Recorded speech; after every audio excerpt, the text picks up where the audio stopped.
Yo, yo, yo, what's going on? It's Dave and Johnny live. We are live and direct. Everything is going according to plan. I am here. Johnny North is here. Hey, Johnny. Woohoo. I'm here. Yeah, it worked. All right. Awesome. Yeah, everything's good, man. We had all sorts of weirdo technical issues last night. We figured out it's probably just the internet.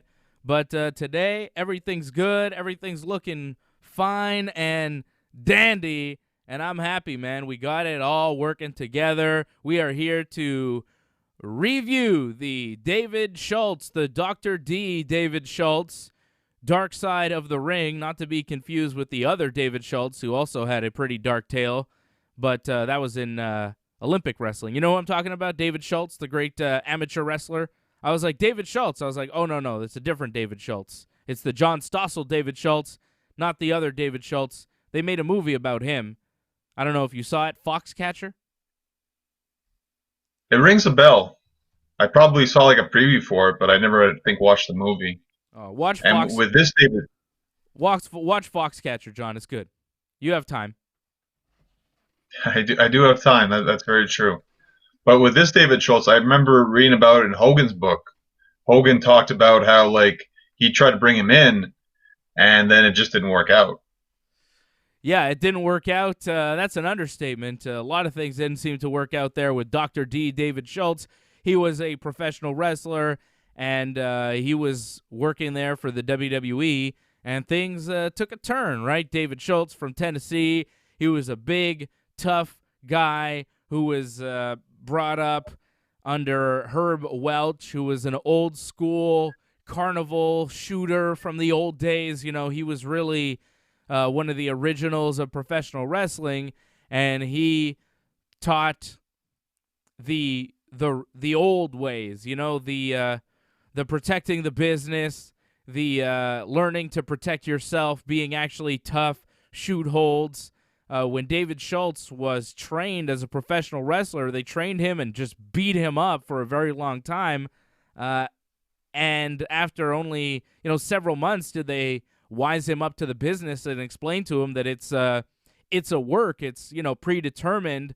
You're not actually fighting in there. David Schultz spent several months training to be a professional wrestler, thinking it was real, because back then, that's how protected the wrestling business was. Even guys that they were breaking in were still under the illusion that it was a shoot instead of a work. And, that's kind of where he's coming from. So you see, as time goes on, why David Schultz may have done what he did. He winds up being backstage interviewed by ABC reporter John Stossel, and Stossel says, well, I think it's fake.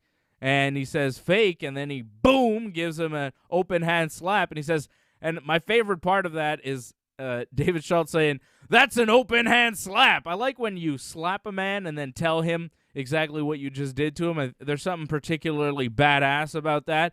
And then Stossel mistakenly gets up, and David Schultz says in that Dark Side of the Ring documentary, well, I was taught, if you hit a man and he gets back up, he's going to come for you, so you better put him back down. So he did just that.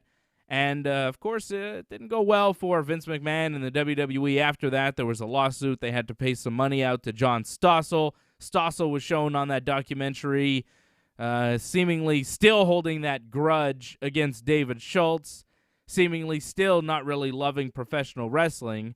And I don't know, Johnny North. I wanted to get your take on the documentary and what you thought of David Schultz actually slapping John Stossel. For me, at the time, I kind of understand the move. Back then in professional wrestling, it was about protecting the business, and that's something that current professional wrestling fans, a lot of them don't really understand. Like, we grew up in an era where they portrayed it as real. And to question that was, they would deny it to the end. Now wrestlers will be like, yeah, it's all a work, it's a whatever. They'll tell you exactly how it's done, how matches are put together. Everything's totally exposed. Whereas when we were children, it wasn't like that. Like, I remember watching wrestling and thinking, is this real? Is this not real? Like, there was always a question until, years later, now it's kind of exposed and everybody knows, well, it's not real. But back then, I kind of understood David Schultz slapping the guy. Bad move, but I understood where he was coming from as far as protecting the wrestling business. And these things kind of happened, right? These things happened back then. Well, you have to explain it a bit more. Like, there's a bit more to the story. Like, Vince kind of prepped David Schultz before he went into that interview, saying that he wanted him to blast him. Not physically, verbally, but I guess Vince didn't think that way. Didn't think that would happen, but that's what happened. Also, there were some questions before he got to that question, and you could see like he was already agitated. And you could kind of tell it was going to get bad. I can't believe he still asked that question. Yeah. You could tell that Schultz was not happy. You could tell that Schultz was not really interested in being nice, and he was a heel, and he was playing his character, right? And I don't know, man. What do you expect? But, of course, you can't do that. You can't assault somebody who's outside of the wrestling business, and he sued, and he got money, and, that's what happened. It wasn't really the end of David Schultz. I kind of, I was not born when the incident happened. The incident happened in 1984, so I wasn't really aware of all the details about David Schultz and his subsequent departure from WWE. I was under the impression that after the slap, that was kind of it. But he stuck around afterwards. It was only after an incident with Mr. T that he was let go from the WWE. Now, that was a weird part of the documentary. I didn't get a clear answer as to how he actually got fired or what happened, because there seemed to be several different accounts as to what exactly happened and why David Schultz got fired from the WWF at the time. They all seem to involve Mr. T, which is great. That's a great part of this story, that, Mr. T is involved. I wonder if his mama is also involved. But Hogan's involvement in this story is really good too. Now, David Schultz tells a story of, well, I was backstage just talking to Mr. T, and Jay Strongbow, who was an agent at the time, said, hey, I was told that if you were talking to Mr. T that you would get fired. And David Schultz is like, well, then fire me. And then Strongbow said, okay, well, then you're fired. And that's how he got fired, which is a really weird story that doesn't make any sense. And then there's another story that Hulk Hogan tells where David Schultz sees Mr. T ringside, gets out of the ring during a match, and slaps him. Mr. T is like in the front row, and Schultz slapped him. Now, that I could understand would be grounds for firing. Schultz says that never happened. Hogan says that's how it went down, but we all know Hogan's recollection of wrestling history, not too good. This is a man who talked about, the screw job happening at WrestleMania and all sorts of weird stuff. Like, Hogan's not really clued in. He doesn't really pay attention to things in the wrestling business outside of Hulkamania and the Hulk Hogan bubble. So his recollection of what happened is not, I'm not really taking that as the official story. The documentary seemed to want to portray Hogan's tale as the story that kind of made the most sense, but I don't know. I don't believe Schultz's tale, and I don't believe Hogan's tale. I think the truth is somewhere in between. We're not going to hear Vince's story on it, but I wonder what really happened and why David Schultz was fired. Maybe Mr. T could talk about it one day. Apparently Mr. T is really hard to get a hold of these days. But, I'm not sure why Schultz was fired. What's your theory on it? Well, with the Hogan thing, Hogan lies a lot, so I wouldn't be surprised Hogan just heard part of the story and kind of just made up the rest. Not very surprised. Hogan usually does something like that. And to me, it just felt like Vince was pissed because Schultz didn't sign that agreement that he took all the responsibility for what happened. And then Vince is the one who really got sued in the end. Schultz didn't get sued. It was Vince. Vince had to pay. And I think Vince held a grudge about that and was just looking to fire him. And the fact that he was like talking to Mr. T, doing something he wasn't supposed to do, just a little thing like that, you got rid of him. Yeah, you might be right. You might be right about that. He couldn't have been happy that he was the one getting sued. Like, Schultz didn't get sued for all the money. He didn't have all that money. Vince McMahon and the WWF, they got sued, and they had to pay out, I think it was somewhere, I forget the number. It was like $200-something thousand, right? Which is quite a bit in the 80s, so. Yeah, it's a lot Rough. of money.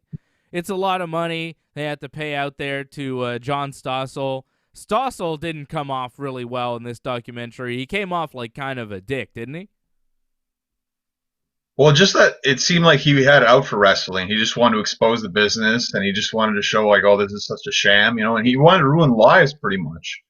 So, again, two wrongs don't make a right, but I don't feel bad for what happened to him. Well, that's it. Like, on the one hand, it is assault, and what Schultz did was wrong. On the other hand, I kind of like seeing him slap that smarmy little reporter who's like, oh, I think it's all fake. I think you guys are a bunch of phonies. You guys are stupid. It's like, oh, yeah? Well, boom! How fake is that, sucker? And then, of course, they showed what Hulk Hogan did to Richard Belzer like 3 weeks later in the promotion for WrestleMania. This is on YouTube. All you have to do is search Hulk Hogan Richard Belzer. It's easy to find. Hulk Hogan puts Belzer in a guillotine choke, a front face lock, chokes him unconscious, and then drops him on a hard floor like John Jones, Lyoto Machida style. I don't know if you remember that fight. When I was at that fight, so I'll never forget it, in Toronto, when Jones snapped that sweet guillotine choke on Lyoto and choked him out standing and then just dropped him to win the fight. It was just like, boom, there goes Lyoto's unconscious body. John Jones, still light heavyweight champion. It was one of the greatest moments in John Jones' career. By God, what a fight. And that's what Hulk Hogan did to Richard Belzer, who's not the athlete that Lyoto Machida is, I'll tell you that much. And it was rough. There was some lawsuits going on there. But Hogan didn't get fired because, of course, Hogan was generating way more cash for Vince than David Schultz did. And that's really the bottom line.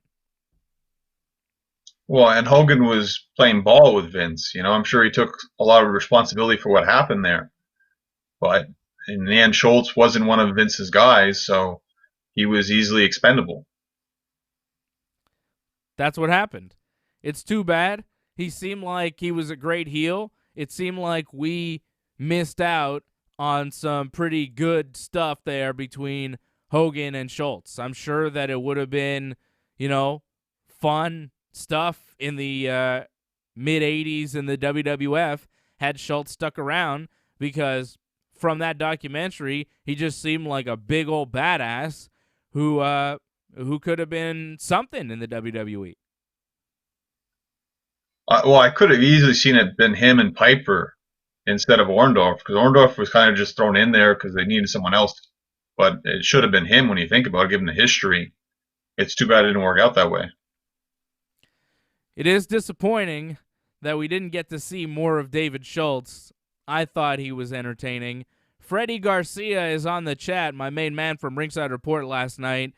We couldn't get Freddie on Ringside Report. We were having problems with Fred. It was just me and AJ last night. We're having all sorts of technical issues, but Freddie's on the chat right now, and he says, you can't slap people for speaking the truth. I always like to compare wrestling to religion. To some people, it's the most important thing, and to others, it's just stupid. LOL. Well, I'm sure a lot of people thought it was ridiculous that happened, but we can understand why that happened. It's just terrible it happened in the first place, so it's too bad. But I also don't blame Schultz, because I feel Vince kind of pushed him in that direction. I don't know if he did. He said, blast him, pal. When he talks to you about wrestling, you blast him. I don't know, blast him doesn't mean physically. It could mean verbally. He wasn't clear enough, I guess, to David Schultz, and he had to pay a steep price for it. It's a shame, because Schultz seemed like a really nice guy and a badass too. It's really too bad, but it's kind of cool that he found something else in life that he was really good at, being a bounty hunter. I think that's awesome.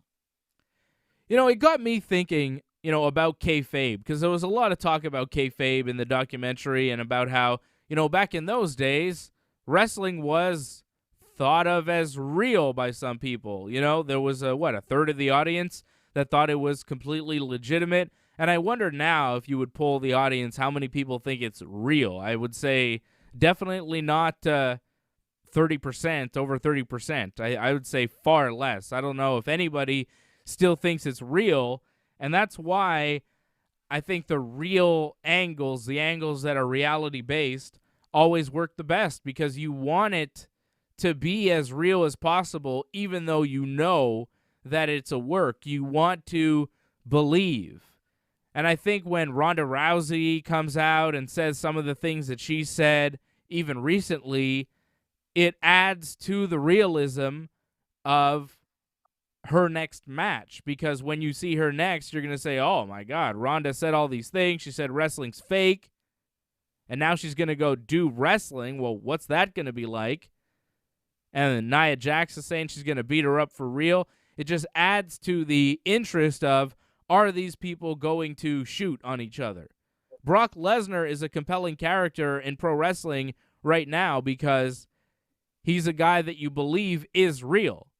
He's in pro wrestling. You know wrestling is a work, but you know also that if he decided to beat these guys up for real, he could. And that's why Brock Lesnar works. That's why CM Punk worked, because CM Punk was saying some things that were real, but in a worked context. That's why Stone Cold Steve Austin worked. He was really pissed off. He was fighting against the WWF, who didn't think much of him, who made him the ringmaster. He was fighting for himself to get to the top of the card because he believed that he was the baddest SOB. And he was, and we believed it because it felt real.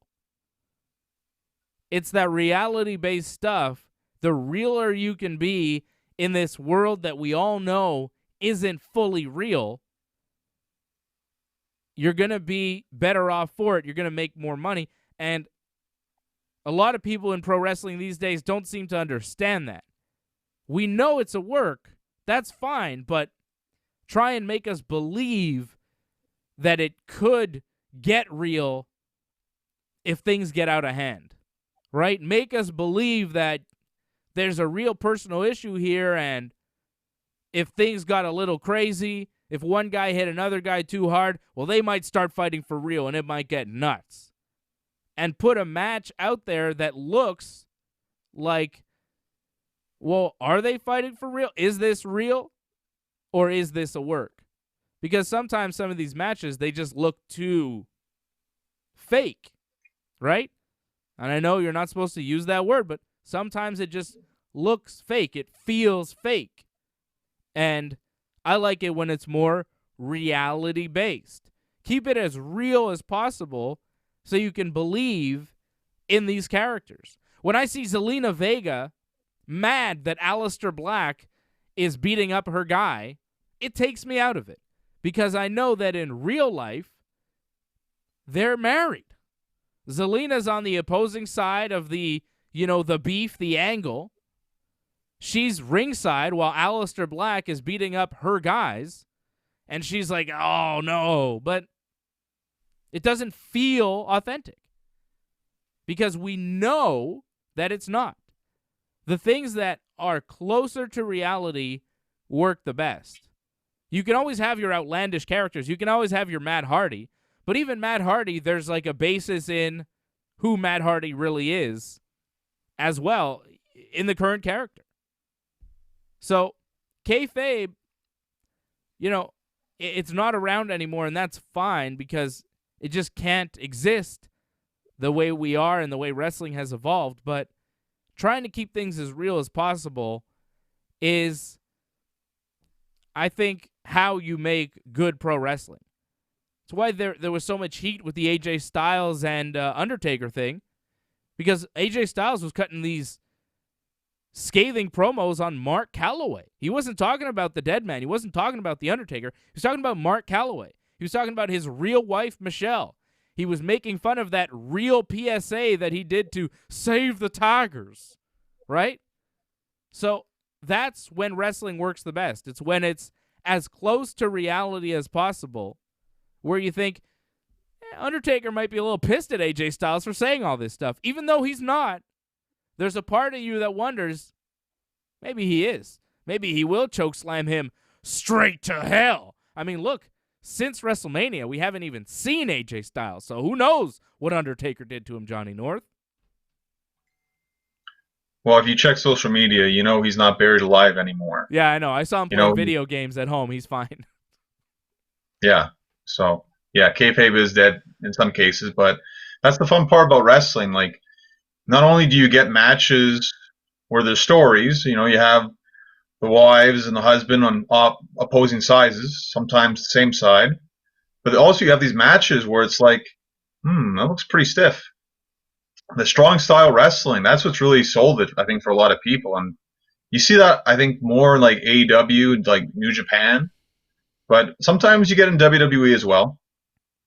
Yeah, it's a match where you know that it's a work, but they're working very hard. Like, it looks very athletic. It feels like an athletic contest, even though it's in a pro wrestling context, right? It feels athletic because they're doing things that are super impressive. Like Lucha Libre, there's nothing wrong with Lucha Libre. It looks a little crazy, but when done right, it's super impressive because some of these guys do things that they seem superhuman. Some of these things that, take the Lucha Brothers, some of the things that those guys do, it's incredible. And they work a strong, stiff style while at the same time doing some things that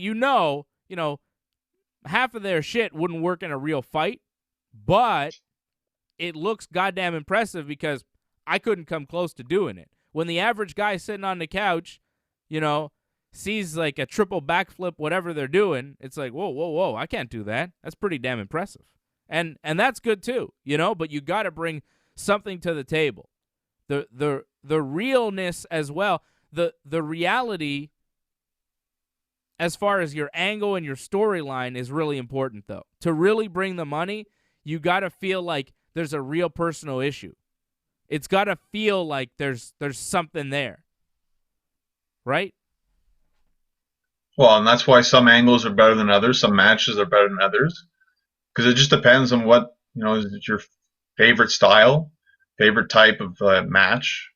That's it. I mean, some people will like the Money in the Bank match, I imagine, just because it's pretty much just going to be a brawl, something new, something different. But I think a lot of people will hate it because it's not really wrestling. I don't think you can really come up with many great matches, all-time great stories in wrestling that don't have a real personal issue behind it. There's always got to be an element of reality behind any kind of big match. Shawn Michaels and Undertaker, there was a real story there that you remember because, Shawn, he wanted to beat Taker. He couldn't beat Taker. There was a real thing there, but it also, it was the storyline. But then beyond that, it felt like, okay, well, Shawn wants to be the one to do it. It always, maybe that's not a great example, but, Shawn and Brett definitely is a better example, their story, because they really hated each other. Whereas Shawn and Taker, it kind of felt like, well, we're two old guys. The story there was we're two old guys. It's not really about us disliking each other. It's about us showing that we are still the best despite the fact that we've been around forever. That was kind of the story there, and that worked, and they sold that story in that match, and they did tear the house down. You got to have that element of reality. There's got to be a story that you can believe is real.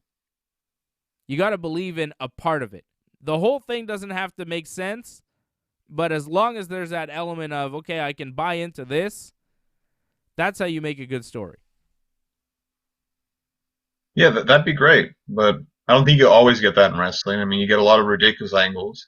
This whole, group of mass people showing up and, attacking people, that's kind of just thrown in there just for extra on NXT, and that's fine, but it's better when it's the wrestling telling the story on NXT, and for some reason, I guess just to fill up time, they're throwing in more, angles like that, unfortunately, where that seems to be set more for Raw. That's more of the show kind of wrestling that we see on Raw and SmackDown, and it's sad NXT is becoming like that now too. Yeah, NXT hasn't been great. They didn't win the ratings in the States again this week. AEW beat NXT in the ratings. It's not a show that I look forward to. I watch NXT, but it's not, I look forward to Dynamite. I enjoy watching it. NXT, some of it's all right, but most of it's not that strong. Well, they're getting away from what made it entertaining, which was the wrestling. The wrestling tells you the story. And now it's like the opposite, unfortunately, where it's like you get it here and there with the wrestling, but it's been all the other stuff in between. And it's not as exciting, unfortunately. And when you think about the ratings, too, I mean, in the US, sure, but also like Dynamite's being aired in Canada as well and the UK at the same time, where NXT is not. So, I mean, the ratings even more when you think about it. Yeah, I'm not super interested in the NXT roster either. There's I think the roster is fantastic. A lot of great wrestlers. They're just not using them to their full potential, unfortunately. I mean, I think that, they have some good wrestlers there, but when I compare it to the rosters of Raw or SmackDown or Dynamite, I think NXT has the weakest roster. But they have the potential to be one of the best rosters because they have some of the best wrestlers. But here's the problem with the whole like travel restrictions. They can't really use all the roster, right? Like all of NXT UK is like stuck, right? So that takes away like Walter. That takes away your cruiserweight champion as well, Pete Dunne. Like you're losing a lot of great talent right there. Yeah. But what is NXT? The top talent is Adam Cole, Johnny Gargano, right? Tommaso Ciampa. I feel like they've done those guys in so many different combinations of matches at this point. It seems like stale, to keep those guys on top and to keep those guys kind of circling each other. Velveteen Dream. Somebody should get called up at some point, move around. I don't know, man, but it just doesn't feel fresh anymore. Keith Lee is interesting. I like him. Matt Riddle is fun to watch. Finn Balor's good on NXT. Charlotte Flair, of course. She's interesting now because she's different. She's wrestling a whole new group of wrestlers. It's different. But as far as, I think, a main reason why NXT isn't working for me is because the Undisputed Era has been on top of that brand for so long. It's just like overkill at this point. And I want them to move on to something else. Well, and it's kind of unfortunate where I don't think Kyle O'Reilly can wrestle because I guess he's got like a weaker immune system. So you're not getting the whole Undisputed Era now too as well. So I think Adam Cole more than likely, I'm thinking he's going to lose the championship next week. So that could be very interesting. Yeah, you think he loses? Who's he wrestling? Velveteen. You think Velveteen finally becomes NXT champion, even with the controversy surrounding him? I don't think the controversy would slow him down. I think, if anything, Finn Balor's supposed to be back next week, right? Because it's been 2 weeks, so I guess they're letting him back into the arena. So maybe Finn might cost him the match, but I think in the end, somehow, some way, he's eventually going to be the champion. If it's going to be a three-way down the road or whatever, but I think he's going to be the guy to beat Cole. Okay. I think, I don't know, man. We'll see. I'd like to see it happen. I think they need a new champion there. Acme Toon says NXT has the best women's division by far. I don't know, do they? I think Raw's women's division is pretty solid. Becky, Charlotte technically is still part of the Raw women's division. Asuka, Shayna, Kairi Sane, Nia Jax to a lesser extent, but, that's a pretty solid lineup as far as their women's division. NXT has a good one too, though. Candice LeRae, Mia Yim, Io Shirai. There's some talented ladies there. But Bianca Belair's now on the Raw women's division. Makes that division stronger. I don't know. I'd take the Raw women's division over NXT. What do you think?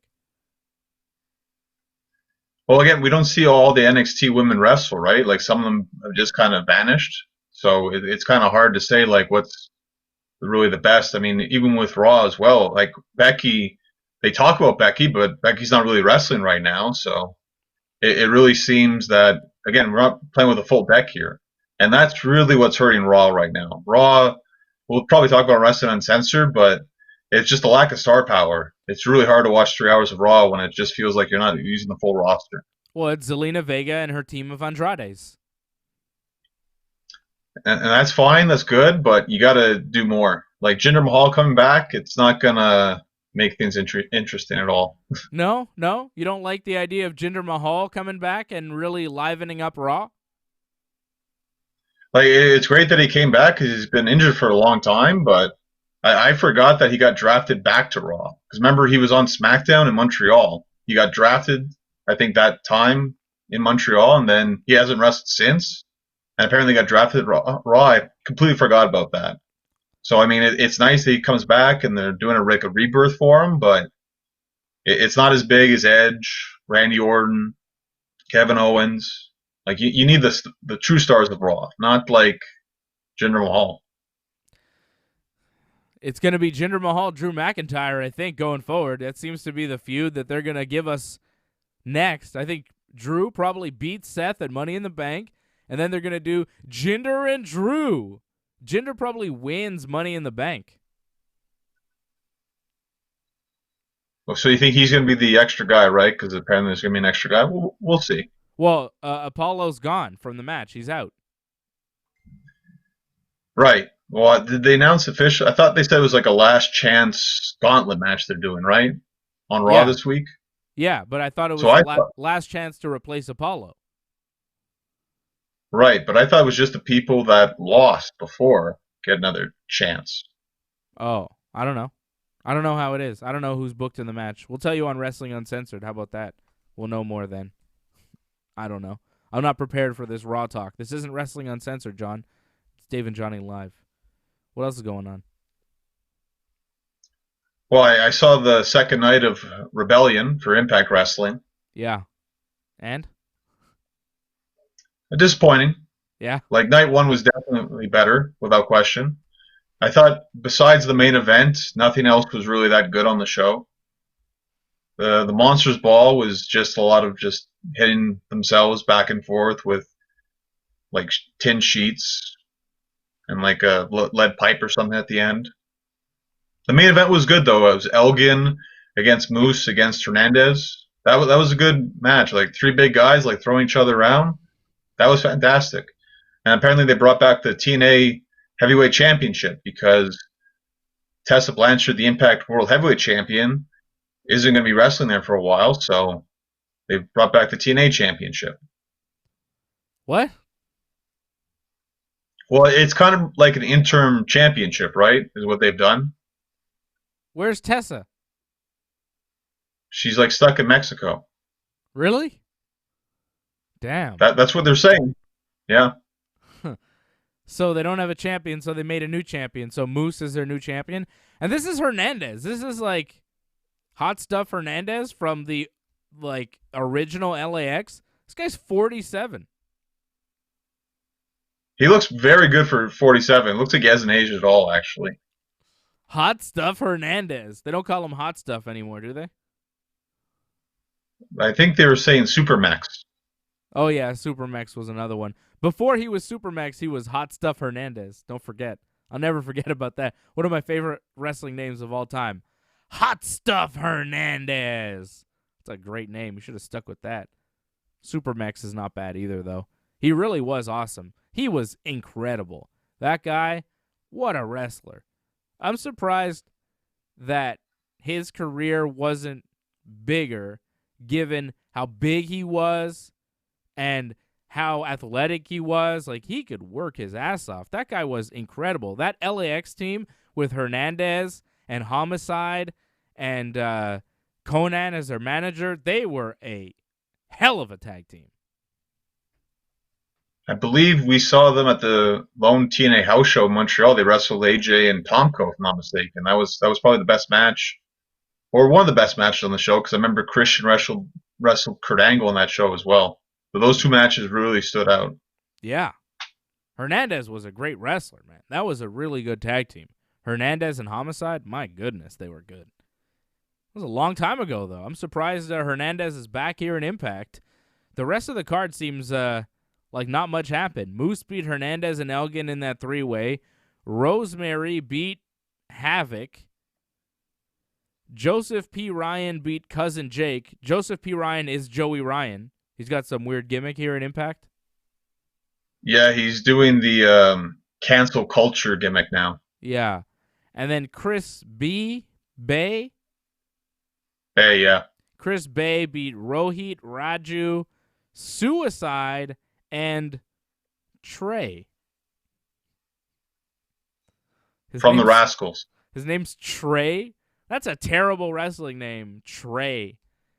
That is not good at all. He should go by Hot Stuff Trey. I don't see you complain about, like, Trent. Well, it's Trent Beretta. I know him as Trent Beretta from WWE, but he can't be Trent Beretta anymore, so he's just Trent. I give him a pass. It's like I don't complain about Cody being just Cody. He can't be Cody Rhodes, so he's Cody, but we all know him as Cody Rhodes. This guy Trey, I don't know him with a last name. Trey Miguel? His ring name is Trey Miguel. But they seem to just refer to him as Trey in Impact. I would go with Trey Miguel. He's very Miguel. Well, because the group, the Rascals, they only go by one name, so they all do. Great. Well, that's all I want to talk about Impact Wrestling, John. I'm done with that. Well, can we talk about how, like, it seems house shows are pretty much done now in WWE, or they're going to die out, I guess? Can we talk about that on Wrestling Uncensored? Can we save it, John, for the other show? God. I guess we could. Fine. Well, you brought it up. Go for it now. What? Well, I just want to know if you heard about it or not. That apparently they're going to cut back on house shows, and maybe we're not. Maybe you saw the last ever house show in Montreal, perhaps. Nah, they're going to do house shows again.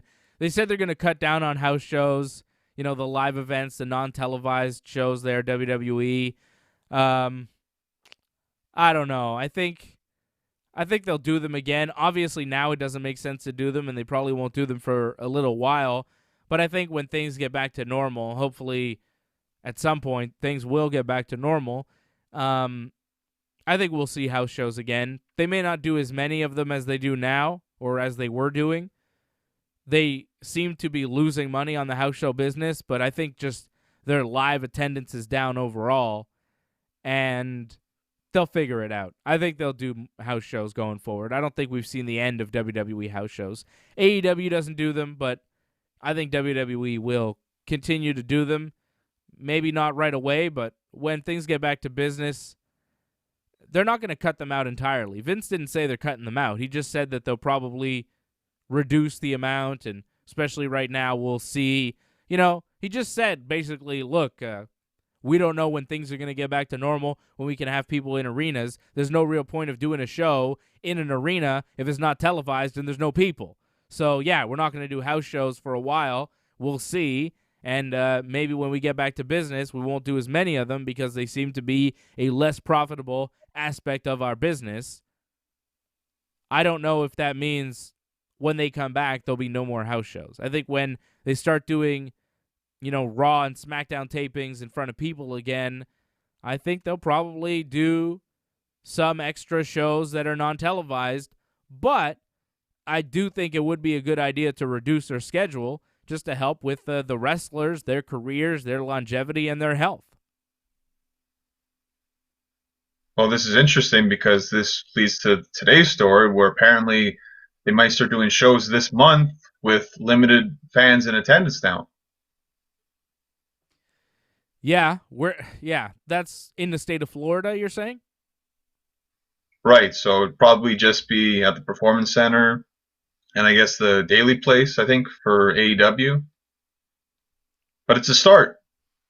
Well, look, if there's only 30 people allowed in an arena for one of these shows, you could charge a premium for these tickets, man. I would I would pay good money for a ticket to a show where I could be assured that I wouldn't be coming near anybody and I could be one of the few people that gets to be live in attendance for one of these wrestling shows. Count me in, man. Take my money now. Take my money, Vince. I am ready for you, and I'm ready to pay big money. I'll take him. Just imagine. We'll all go. Just imagine for the UFC though, how much it would cost for those kind of tickets. Yeah, well, it would cost a ton, and why not, man? I'm willing to pay. Let's go, Uncle Dana. Sign me up, man. Where's Ticketmaster? Let's go. Like, if it within reason, I'm not paying a couple $1,000 to sit in an arena to watch Raw. Like, that's ridiculous. But say it's a couple $100 to sit in an arena, I'm down. I am down. $250 in that range. I'm paying to sit and be one of the 40 or 50 people in a giant arena to watch, Double or Nothing or whatever. If I can get a flight and I can be assured that I can have safe passage back home, well, maybe I'm in. We'll see. I don't know. It's still been that's scary. the major problem. I started talking about a flight, and I was like, maybe not. I'm getting nervous. No. If they do it here in Montreal, and I can drive there, and I can park away from all other humans, and then when I get my ticket, I don't have to be near a human, and I could be avoiding humans the whole time but still watching wrestling, but from a distance, count me in. Otherwise, maybe not. Well, that's the major problem right now. The borders are still closed, so yeah, it seems highly unlikely for you to pull that off. But people in Florida, it must be great. Yeah, must be great. I guess. I don't know. I think for some people it is great. Florida seems kind of nice. Johnny North, we've done it. We've done it all. We've said it all. We've got Wrestling Uncensored coming up tomorrow morning, 11 a.m. It will premiere here on the YouTube channel. We're going to talk about everything going on in WWE. We'll talk about Raw and SmackDown and NXT and AEW Dynamite and the finals of the tournament and all of that. And Johnny North, we are now finally, officially, this is May the 1st. Welcome to May. We are in the month of May, which means business is picking up. It's picking up here on the Ringside Report Network. I'm very excited for this month. We've got not only AEW, Raw, SmackDown every week, but we're going to have WWE Money in the Bank, a live watch-along. The whole event will be here for the whole pay-per-view starting at 7 p.m. next Sunday, May 10th. WWE Money in the Bank. I'm very hyped about that. I'm very hyped about AEW Double or Nothing on May the 23rd. I'm very excited about the UFC coming back this month, UFC 249. We're going to do a watch-along for that pay-per-view coming up May the 9th. UFC has shows booked for May 9th, May 13th, May 16th, May 23rd. Business is back in the fighting world in the month of May. An AEW pay-per-view, a UFC pay-per-view, and a WWE pay-per-view all coming up this month over the next 4 weeks. And we will be doing watch-alongs for everything. AEW pay-per-view, WWE pay-per-view, and the UFC pay-per-view will be here on the channel. Don't forget to like the video, subscribe to the channel, and click the bell when you subscribe so you get notifications every time that we are on. Yeah! Whoa, wait a second. Too many guys. There we go. Too many guys. Too many guys. Whoa. Sorry. Thanks. That's the show. You realize there's a conflict, though, right? Because May 23rd, you have Double or Nothing, and there's a UFC event. It's a UFC fight night, and I don't even know what the main event is yet. So there's no conflict there, brother. I got Double or Nothing. Okay. Well, that's good to know. No problem. We're doing Double or Nothing. We'll probably have UFC on as well. We'll do a double watch-along for you. How about that? Deal with it. Have fun with that. Yeah, it's going to be fun, man. I can't wait. We're going to do Money in the Bank next Sunday together, the Money in the Bank watch-along. That's going to be a lot of fun. Hope you join us for that. Hope you join us for the UFC 249 watch-along next Saturday as well. Big weekend coming up. Not this weekend, but next weekend, May 9th and 10th. Going to be very exciting. And, of course, this weekend we have Wrestling Uncensored coming at you tomorrow at 11 a.m. right here on the YouTube channel. For Johnny North, I'm Dave Simon. Thank you to everybody for watching. I see you all on the chat. Mad Dog Vachon, Bob Cote, Freddie Garcia, Yannick, Acme Tunes, Derek John, everybody. Thank you for watching. We love you big time. We'll talk to you later.